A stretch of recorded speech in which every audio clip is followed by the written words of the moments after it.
প্রিয় ছাত্রছাত্রীরা, সোমনাথদার কোচিং সেন্টারে তোমাদের সবাইকে স্বাগত।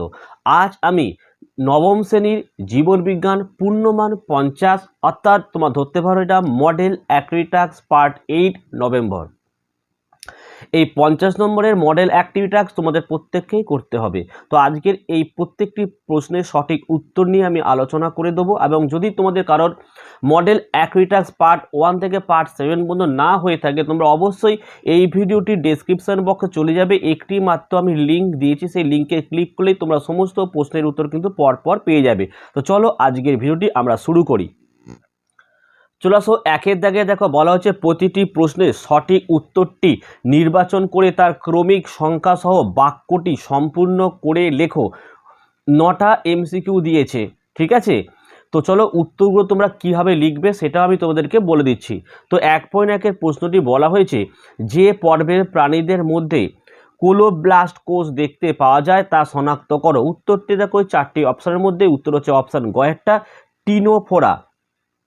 কিন্তু এখানে দেখো বলেছিল প্রতিটি প্রশ্নের সঠিক উত্তর নির্বাচন করে তার ক্রমিক সংখ্যা সহ বাক্যটি সম্পূর্ণ করে লেখো। তোমরা উত্তরটা এইভাবে লিখবে, যে পর্বের প্রাণীদের মধ্যে ক্লোরোব্লাস্ট কোষ দেখা যায় তা হলো, গ নম্বর দেবে, দিয়ে লিখবে টিনোফোরা। ঠিক আছে, এইভাবে কিন্তু প্রত্যেকটা এমসিকিউ এর উত্তর তোমরা লিখবে। চলে আসো 1.2 এখানে কি বলেছে দেখো, নিচের বক্তব্যগুলি পড়ো এবং সঠিক বক্তব্যটি চিহ্নিত করো। দেখো বলেছে 4টি অপশনের মধ্যে এর মধ্যে কোনটা একদম সঠিক বক্তব্য, সেটা হচ্ছে দেখো ব্যক্তবীজির প্রধান উদ্ভিদ দেহটি হচ্ছে রেণুধর হলো। চলে আসো আমাদের 1.3, বলছে যে জোড়াটি সঠিক নয় সেটি নির্বাচন করো।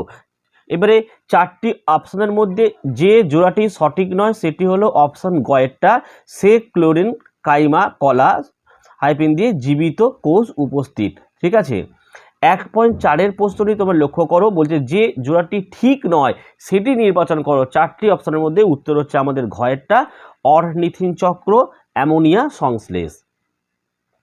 চলে আসছে আমাদের 1.5-এরটা বলা হয়েছে সঠিক বক্তব্যটি নিরূপণ করে। এবারে এই 4টির মধ্যে কোনটা সঠিক সেটা তোমাদের নিরূপণ করতে হবে। গয়েরটা বলে দেখো লিম্ফোসাইট অ্যান্টিবডি সংশ্লেষ করে রোগ প্রতিরোধে সাহায্য করে।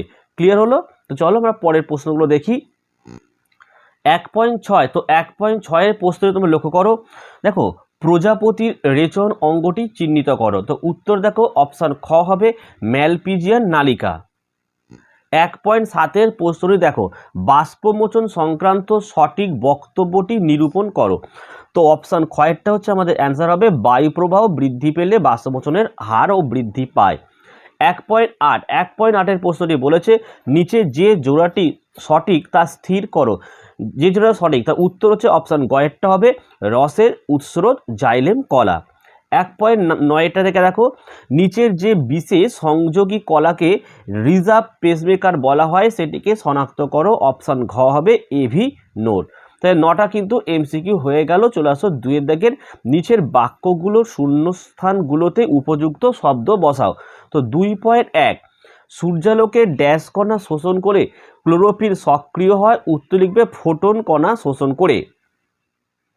2.2 থেকে না বলছে এ গ্রুপের ব্যক্তির রক্তে ড্যাশ অ্যাগ্লুটিন থাকে। উত্তর কি লিখবে এ অ্যাগ্লুটিনই থাকে।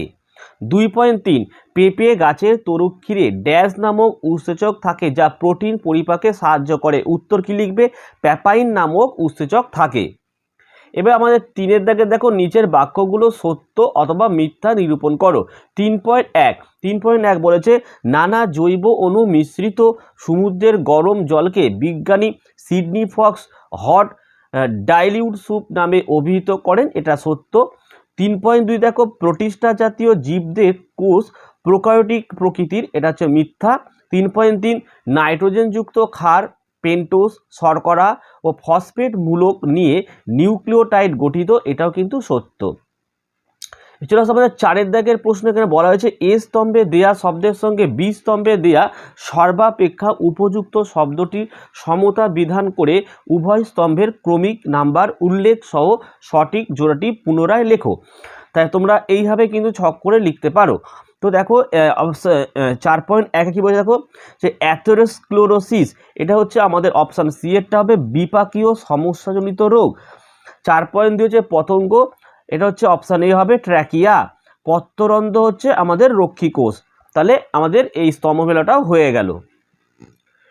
এবারে চলে আসছে আমাদের 5.5 দাগের প্রশ্ন। বলছে একটি শব্দে বা একটি বাক্যে উত্তর দাও। আমি উত্তরগুলো এখানেই লিখেছি, তোমরা কিন্তু খাতায় সুন্দর করে একটি বাক্যে উত্তরগুলোকে লিখবে।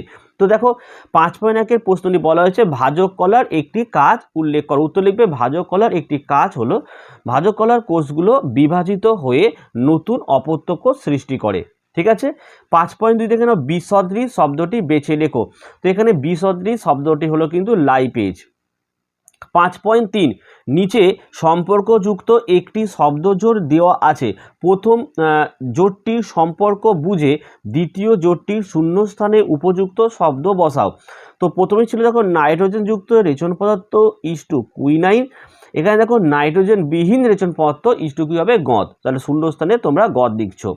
চলো তো 6 দাগে দেখো 6 দাগের এখানে 2 নম্বরের 7খানা প্রশ্ন দিয়েছে, 7 দুগুণে 14। আর এদিকে দেখো 7 দাগের 5 নম্বরে 3টি প্রশ্ন দিয়েছে, তার উত্তরগুলো তোমরা দেখতে থাকো। তো 6.1 প্রশ্নটি দেখো বলা হয়েছে এই পর্বের প্রাণীদের দেহ আংটির মতো ছোট ছোট খণ্ডক নিয়ে গঠিত। পর্বটির নাম ও একটি বৈশিষ্ট্য লেখো। উত্তর লিখবে পর্বের নাম হলো অ্যানিলিডা। এবার বৈশিষ্ট্য বলে হেডিং দেবে, দিয়ে লিখবে 1 নম্বর দিয়ে এই পর্বের প্রাণীদের দেহ বহুকোষী ডিপ্লোব্লাস্টিক দ্বিপার্শ্বীয়ভাবে প্রতিসাম্য লম্বা। 2 নম্বর দিয়ে লিখবে দেহে প্রকৃত সিলোম উপস্থিত। ঠিক আছে। এবার চলে আমাদের 6.2 প্রশ্নটি এখানে কি বলা হয়েছে। বলছে এন্ডোপ্লাজমীয় জালিকার দুটি কাজ লেখো। 1 নম্বর লিখবে মসৃণ এন্ডোপ্লাজমিক রেটিকুলাম লিপিড সংশ্লেষণ করে ও অমসৃণ এন্ডোপ্লাজমিক রেটিকুলাম প্রোটিন সংশ্লেষে সাহায্য করে। 2 নম্বর কোষকে যান্ত্রিক দৃঢ়তা প্রদান করে। এবারে 6.3 প্রশ্নটি তোমরা দেখো, এখানে বলা হয়েছে উদ্ভিদের ক্ষেত্রে পরজীবী ও মিথজীবীর পুষ্টির দুটি পার্থক্য লেখো। তো তোমরা দুটি পার্থক্য এইভাবে লিখবে। তো এদিকে দেখো পরজীবী, এদিকে মিথজীবী। 1 নম্বর লিখবে যে এই পুষ্টি পদ্ধতিতে অন্য উদ্ভিদ থেকে খাদ্য শোষণ করে পুষ্টি সাধন করে। 1 নম্বরে লিখবে দুটি জীবের পারস্পরিক নির্ভরশীল পুষ্টি পদ্ধতি। 2 পোষক জীবের ক্ষতি ঘটে ও পরজীবীটি উপকৃত হয়। এদিকে লিখবে একটি জীব খাদ্য উপাদান যোগান দেয়, অন্য জীব তা থেকে খাদ্য প্রস্তুত করে। উদাহরণ লিখবে একটি করে সরলতা, এদিকে লিখবে লাইকেন। এবার তোমরা 6.4 প্রশ্নটি দেখো বলা হয়েছে এখানে যে সৌরশক্তির আবদ্ধকরণ ও রূপান্তরে সালোক সংশ্লেষের ভূমিকা ব্যাখ্যা করো। উত্তরটি দেখো লিখবে এইভাবে সূর্যের আলোক রশ্মিতে অসংখ্য অদৃশ্য শক্তিধর ফোটন কণা থাকে। সূর্যালোক সবুজ পাতায় আপতিত হলে ক্লোরোফিল ফোটন কণা শোষণ করে উত্তেজিত হয় এবং ক্লোরোফিলের হাইড্রোজেনের কক্ষপথ থেকে উচ্চ শক্তি সম্পন্ন ইলেকট্রন নির্গত হয়, ফলে কিছু শক্তি মুক্ত হয়। এই মুক্ত শক্তির প্রভাবে এবিপি এটিপি অণু সৃষ্টি হয়, ফলে সৌরশক্তি রাসায়নিক শক্তিতে পরিণত হয়। এইভাবেই সৌরশক্তির আবদ্ধকরণ ও রূপান্তর ঘটে সালোক সংশ্লেষের প্রভাবে। চলে আসো আমাদের 6.5 প্রশ্নটি। তো 6.5 প্রশ্নটি বলা হয়েছে দেখো মুখ বিবরের কিভাবে শর্করা জাতীয় খাদ্যের পরিপাক হয় তা বিশ্লেষণ করে। উত্তরটা লিখবে এইভাবে দেখো খাদ্য গ্রহণ করার পর শর্করা জাতীয় খাদ্য অর্থাৎ সিদ্ধ শ্বেতসার মুখ বিবরে লালারসে টায়ালিন এবং মল্টেজ উৎসেচকের সঙ্গে বিক্রিয়া করে সরল খাদ্যে পরিণত হয়। প্রথম অবস্থায় টায়ালিন সেদ্ধ শ্বেতসারকে মল্টোজে পরিণত করে, এরপরে মল্টোজের প্রভাবে গ্লুকোজে পরিণত হয়। এই সমীকরণটা লিখে দেবে দেখো সেদ্ধ শ্বেতসার অ্যারোচিনো দিয়ে উপরে লিখবে টায়ালিন এবং এখানে মল্টোজ। চলে আসছে আমাদের 6.6 যে প্রশ্নটি দেওয়া হয়েছে, এখানে বলা হয়েছে কোষ থেকে কোষে পরিবহনে ব্যাপনের ভূমিকা ব্যাখ্যা করো। উত্তরটা এইভাবে লিখবে 1 নম্বর দিয়ে ব্যাপন পদ্ধতিতে মাটি থেকে কৈশিক জল মূলের কোষ দ্বারা জাইলেম বাহিকায় পৌঁছায়। মূল দ্বারা শোষিত জলই উদ্ভিদের পরিবহনের মাধ্যম। 2 নম্বর দিয়ে লিখবে উদ্ভিদের কোষে উৎপন্ন খাদ্য হরমোন ইত্যাদি জলে দ্রবীভূত অবস্থায় ব্যাপন পদ্ধতিতে সারা দেহে পরিবাহিত হয়। এবার চলে আসছে আমাদের 6.7-এর প্রশ্নটি। বলছে দেখো একাইনোডার্মাটা পর্বের দুটি শনাক্তকারী বৈশিষ্ট্য উল্লেখ করো। 1 নম্বরে লিখবে দেহ বিভিন্ন প্রকার নালিকার সাহায্যে গঠিত জল সংবহনতন্ত্র বর্তমান। 2 নম্বরে লিখবে দেহের বাইরে চুন নির্মিত কাটা ও অসিকল থাকে, তাই এদের কণ্টকত্বক প্রাণী বা একাইনোডার্মাটা বলা হয়। এবারে চলে আসছে আমাদের 7.1। 7.1-এর প্রশ্নের প্রত্যেকটা প্রশ্নের মান কিন্তু এখানে 5 করে দেওয়া রয়েছে। তো দেখো 7.1-এর প্রশ্নটি বলা হয়েছে যে মানবদেহে যকৃতের অবস্থান ও দুটি ভূমিকা উল্লেখ করো। এর সাথে কী দিয়েছে, নিম্নলিখিত বৈশিষ্ট্যের ভিত্তিতে জাইলেম ও ফ্লয়েমের পার্থক্য নিরূপণ করো। একটা হচ্ছে উপাদান, একটা কাজ। তো চলো যকৃতের অবস্থান বলে তোমরা প্রথমে হেডিং করবে। তারপর দেখো যকৃৎ মানবদের বক্ষ পিঞ্জরে মধ্যচ্ছদার নিচের অংশে অবস্থিত, ঠিক আছে। তারপরে হেডিং দেবে যকৃতের ভূমিকা, দিয়ে উত্তরগুলো এইভাবে লিখবে। 1, যকৃৎ অব্যাহত অ্যামিনো অ্যাসিড থেকে অরনিথিন চক্রের মাধ্যমে ইউরিয়া উৎপন্ন করে, যার রক্ত দ্বারা বাহিত হয়ে পৌঁছায় ও মূত্রের মাধ্যমে রেচিত হয়। 2 নম্বর পয়েন্ট লিখবে হবে বিভিন্ন স্নেহজাতীয় পদার্থ যেমন কোলেস্টেরল, লেসিথিন ইত্যাদির অপসারণে সক্রিয় ভূমিকা পালন করে। 3 নম্বর দিয়ে লিখবে যকৃৎ লোহিত রক্তকণিকায় হিমোগ্লোবিনকে বিলিষ্ট করে পিত্তরঞ্জক বিলিরুবিন ও বিলিভার্ডিন উৎপন্ন করে, যা মল ও মূত্রের মাধ্যমে দেহের বাইরে বেরিয়ে যায়। এবারে তোমরা পার্থক্যটা এইভাবে লিখবে। এদিকে লিখবে বিষয় জাইলেম এবং ফ্লয়েম। উপাদান লিখবে জাইলেম প্রধানত ট্রাকিট, ট্রাকিয়া, জাইলেম প্যারেনকাইমা এবং জাইলেম তন্তু দ্বারা গঠিত। এদিকে ফ্লয়েম লিখবে ফ্লয়েম প্রধানত শিবনল, সঙ্গীকোষ, ফ্লয়েম প্যারেনকাইমা এবং ফ্লয়েম তন্তু দ্বারা গঠিত। তারপরে তুমি কাজ লিখবে জল ও খনিজ লবণের সংবহন এবং দৃঢ়তা প্রদান জাইলেমের প্রধান কাজ। এদিকে দেখো ফ্লয়েমের মাধ্যমে খাদ্যরসের সংবহন ঘটে এবং যান্ত্রিক দৃঢ়তা প্রদানের ভূমিকা এতে নেই, ঠিক আছে। এবারে 7.2-এ যে প্রশ্নটি দিয়েছে তোমরা লক্ষ্য করো। 7.2-এ যে প্রশ্নটি দিয়েছে সেটা হচ্ছে উদ্ভিদের দেহে কোনো নির্দিষ্ট রেচন অঙ্গ থাকে না, তাহলে উদ্ভিদ কীভাবে রেচন পদার্থ ত্যাগ করে বলে তোমার মনে হয়, এবং এর সাথে আরেকটি প্রশ্ন এখানে দেওয়া হয়েছে রক্ততঞ্চন কীভাবে ঘটে ব্যাখ্যা করো। তো উত্তরটি তোমরা এইভাবে লিখবে। দেখে না যে উদ্ভিদের কোনো রেচন অঙ্গ থাকে না, তারা নিম্নলিখিত পদ্ধতিতে রেচন পদার্থ ত্যাগ করে।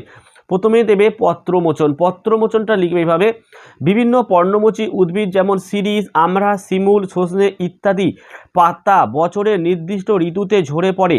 এই ঝরে পড়া পাতার মধ্য দিয়েই পাতায় সঞ্চিত রেচন পদার্থ ত্যাগ করে। তারপরে পরে হচ্ছে বাকল মোচন। কিছু উদ্ভিদ যেমন পেয়ারা, অর্জুন প্রভৃতি গাছের ছাল বা বাকল মোচনের মাধ্যমে তাদের ত্বকে সঞ্চিত রেচন পদার্থ ত্যাগ করে। তারপর চলে আসো আমাদের ফল মোচন।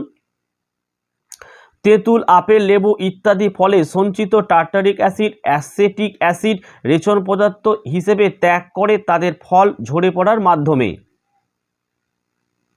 তারপরে হেডিং করবে রক্ততঞ্চনের বিভিন্ন পর্যায়। লিখবে এইভাবে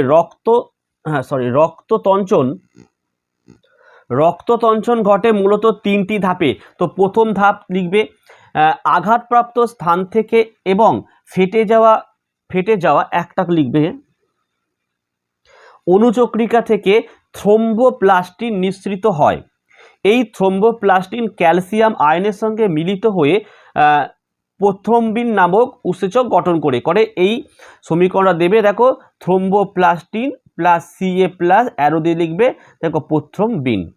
তারপরে তোমরা দ্বিতীয় ধাপটা লিখবে যে দেখো প্রথ্রম্বিনেজ উৎসেচক হেপারিনের ক্রিয়া বিনষ্ট করে এবং প্রথ্রম্বিনকে থ্রম্বিনে পরিণত করে। তো প্রথ্রম্বিনকে ফ্যাক্টর এক্স বলা হয়, অ্যারো দিয়ে এই সমীকরণটা লিখবে। তৃতীয় ধাপ দেখো থ্রম্বিন ফাইব্রিনোজের সঙ্গে মিলিত হয়ে ফাইব্রিন গঠন করে। ফাইব্রিন জালক রক্তকণিকাগুলো আটকে যায় এবং জেলির মতো তঞ্চিত রক্ত বা ক্লট গঠন করে। ওকে, তো চলো 7.3-এর প্রশ্নটি আমরা দেখি। এখানে বলা হয়েছে মানব দেহে মূত্র সৃষ্টিতে নেফ্রনের ভূমিকা আলোচনা করো। মানব দেহের লসিকার দুটি ভূমিকা উল্লেখ করো। দুটি প্রশ্ন দেওয়া হয়েছে। চলো প্রথমে প্রশ্ন দেখো, হেডিং দেবে মূত্র সৃষ্টিতে নেফ্রনের ভূমিকা। তো 1 নম্বর দিয়ে লিখবে গ্লোমেরুলাসের রক্তের পরাগ পরিস্রাবণ। লিখবে দেহের কলাকোষে উৎপন্ন রেচন পদার্থ রক্তের মাধ্যমে বৃক্কীয় ধমনী ও তার শাখা দ্বারা বাহিত হয়ে নেফ্রনে আসে। নেফ্রনের গ্লোমেরুলাস অংশে রক্তের পরিস্রাবণ ঘটে। এর ফলে প্রোটিন, ফ্যাট ও রক্তকণিকা ছাড়া বিভিন্ন রেচন বস্তু, লবণ, জল ও শর্করা পদার্থ ব্যাপন পদ্ধতিতে বায়োম্যান্স ক্যাপসুলে আসে। 2 নম্বর পয়েন্টে লিখবে বৃক্কীয় নালিকা দ্বারা পুনঃশোষণ। দেখো, পরিশ্রুত তরল বায়োম্যান্স ও ক্যাপসুল থেকে বৃক্কীয় নালিকায় প্রবেশ করে। বৃক্কীয় নালিকার বিভিন্ন অংশের মধ্যে দিয়ে যাওয়ার সময় দেহের পক্ষে প্রয়োজনীয় বস্তুসমূহ যেমন গ্লুকোজ ও অধিকাংশ জল এই পরিশ্রুত থেকে অ্যামাইনো অ্যাসিড ও লবণ পুনঃশোষিত হয়ে রক্তে ফিরে যায়। তবে তোমরা 2 নম্বর দিয়ে লিখবে বৃক্কীয় নালিকার ক্ষরণ, 3 নম্বর দিয়ে বৃক্কীয় নালিকার গাত্র সংলগ্ন কোষগুলি H+, K+, অজৈব ফসফেট ও সালফার গঠিত বিভিন্ন যৌগ ক্ষরণ করে, যা বৃক্কীয় নালিকার তরলের সঙ্গে মিশে যায়। তারপরে তোমরা 4 নম্বর দিয়ে লিখবে নতুন পদার্থ সৃষ্টি। বৃক্কীয় নালিকার এপিথেলিয়াম কোষ অ্যামোনিয়া, হিপিউরিক অ্যাসিড ও বেনজোইক অ্যাসিড উৎপন্ন করে, যা বৃক্কীয় নালিকার তরলে মিশে যায়। এইভাবে মূত্র সৃষ্টিতে নেফ্রন গুরুত্বপূর্ণ ভূমিকা পালন করে। এর সঙ্গে ছিল লসিকার ভূমিকা। তো এইভাবে হেডিং দেবে লসিকার ভূমিকা বলে। 1 নম্বর লিখবে লসিকা কোষে কোষে পুষ্টিরস সরবরাহ করে এবং বিপাকীয় দূষিত পদার্থগুলি কোষ থেকে রক্তস্রোত প্রেরণ করে। 2 নম্বর লিখবে লসিকা মধ্যস্থ লিম্ফোসাইট, লিম্ফোসাইট শ্বেতকণিকার জীবাণু ধ্বংস করে। 3 লসিকা ক্ষুদ্রান্তের ভিলাই থেকে সরল ফ্যাট জাতীয় খাদ্য এবং খাদ্যবস্তু শোষণ করে। তাহলে দেখো, প্রত্যেকটি প্রশ্নের উত্তর তোমরা পেয়ে গেছো এবং আশা করি আমি প্রত্যেকটি প্রশ্নের উত্তর এখানে কারেক্ট দেওয়া হয়েছে। তাই যদি ভিডিওটি ভালো লাগে অবশ্যই একটি লাইক করবে এবং চ্যানেলে নতুন হলে চ্যানেলটিকে সাবস্ক্রাইব করবে।